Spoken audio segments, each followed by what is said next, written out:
भारतीय संविधान के संघात्मक एवं एकात्मक स्वरूप की विवेचना करें। सेमेस्टर 2 पॉलिटिकल साइंस का ये बहुत ही इम्पोर्टेंट सवाल है जिसे मैं आपको एक आसान नोट्स के साथ आसान भाषा में समझाऊंगा। अगर मेरा ये नोट्स आपके लिए हेल्पफुल हुआ तो मेरे चैनल को सब्सक्राइब करें, वीडियो को अधिक से अधिक लाइक एंड शेयर करें। तो चलिए आंसर को डिस्कस करते हैं। भारतीय संविधान के संघात्मक एवं एकात्मक स्वरूप निम्नलिखित हैं। पहला पॉइंट है दोस्तों, संघात्मक तत्व। भारतीय संविधान के संघात्मक तत्व निम्नलिखित है। तो पहले हम लोग संघात्मक तत्व को डिस्कस करेंगे। पहला पॉइंट है लिखित संविधान। संघात्मक व्यवस्था में संविधान का लिखित होना आवश्यक होता है और भारतीय संविधान लिखित है। सीधा सा मतलब है दोस्तों, संघात्मक व्यवस्था उसी व्यवस्था को कहते हैं जिसमें संविधान लिखित रूप में हो, ओरल यानी मौखिक रूप में ना हो। और जैसा कि हम सबको पता है कि भारत का संविधान लिखित है और दुनिया का सबसे बड़ा लिखित संविधान है। दूसरा पॉइंट है दोस्तों, कठोर संविधान। संघात्मक संविधान प्रायः कठोर ही होते हैं। भारत का संविधान कठोर है परंतु अमेरिकी संविधान के जितना नहीं। मतलब भारत का संविधान कठोर है लेकिन उतना कठोर नहीं है जितना अमेरिका का संविधान, क्योंकि भारत का संविधान की विशेषता है कि यह कठोर होने के साथ साथ लचीला भी है। कठोर संविधान में नियम आसानी से नहीं बदले जा सकते हैं, परंतु भारतीय संविधान में अभी तक 92 बार संशोधन हो चुका है।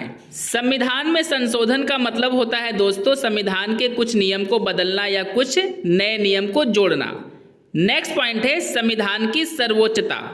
भारत का संविधान सर्वोच्च है।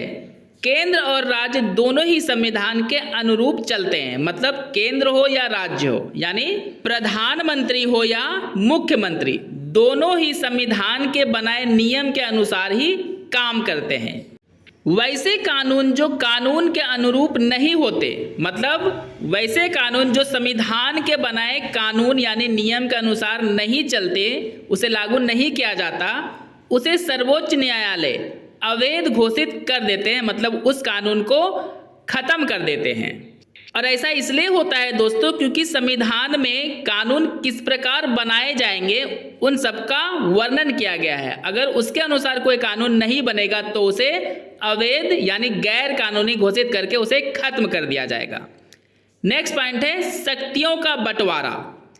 संघात्मक व्यवस्था में केंद्र और राज्य दोनों के बीच बंटवारा होता है। भारतीय संविधान में शक्तियों का बंटवारा करने के लिए संघ सूची जिसमें 97 विषय होते हैं और राज्य सूची जिसमें 62 विषय होते हैं तथा समवर्ती सूची जिसमें 52 विषय होते हैं, तीनों सूचियां दी गई है। और दोस्तों ये 97, 62 और 52 ये सभी शक्तियों का बंटवारा होता है संघ के बीच, राज्य के बीच। और जब दोनों को मिला के बनाया जाता है कोई कानून, यानी संघ और राज्य जब दोनों मिलके कोई काम करते हैं तो उसे समवर्ती सूची कहते हैं। तो इस प्रकार शक्तियों का बंटवारा होता है। नेक्स्ट पॉइंट है न्यायपालिका की विशिष्ट स्थिति। संघात्मक व्यवस्था में न्यायपालिका संविधान का संरक्षक होता है। यह विशेषता बस भारतीय संविधान में ही है। मतलब दुनिया के और किसी देश में यह विशेषता नहीं पाई जाती है।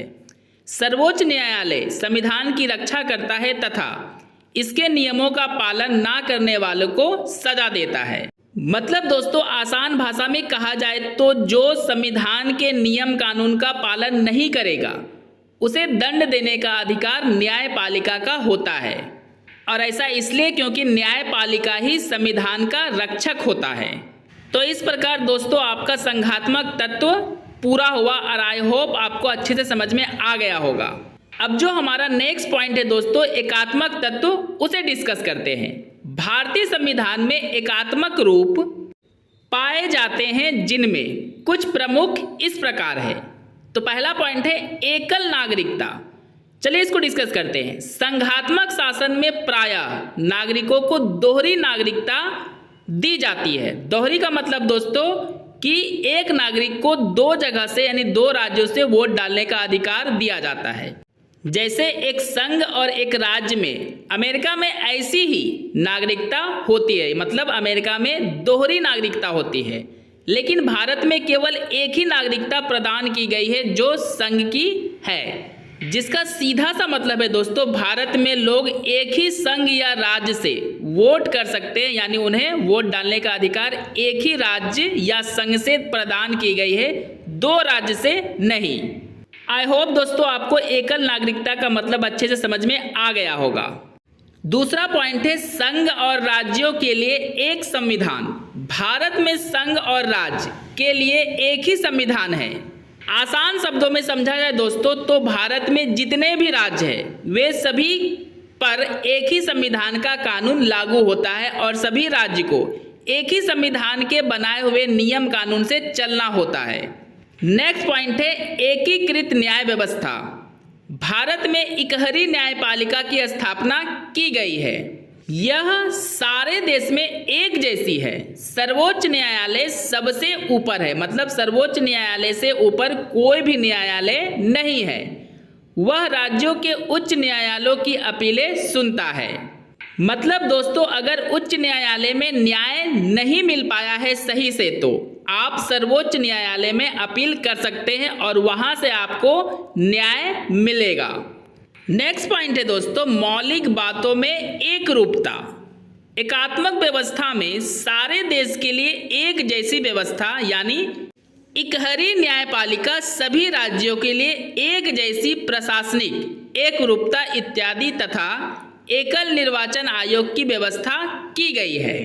आसान भाषा में समझे इस पॉइंट को दोस्तों तो सभी राज्य, भारत में जितने भी राज्य सभी के लिए एक जैसी व्यवस्था की गई है, चाहे वो न्यायपालिका के क्षेत्र में हो या फिर शासन के क्षेत्र में हो या फिर चुनाव के क्षेत्र में, सभी के लिए एक जैसी ही व्यवस्था की गई है। नेक्स्ट पॉइंट को देखते हैं संसद को राज्यों की सीमाओं में परिवर्तन करने का अधिकार होता है। मतलब संसद के पास इतना अधिकार होता है कि वो किसी राज्य के सीमा को घटा सकता है, बढ़ा सकता है, क्योंकि उसके पास इसका अधिकार होता है। नेक्स्ट और अंतिम पॉइंट है दोस्तों राष्ट्रपति द्वारा राज्यपाल की नियुक्ति इत्यादि। मतलब राज्यपाल की नियुक्ति राष्ट्रपति के द्वारा की जाती है। दोस्तों मेरा ये नोट्स अगर आपके लिए हेल्पफुल हुआ है तो मेरे चैनल को सब्सक्राइब करें, वीडियो को अधिक से अधिक लाइक एंड शेयर करें।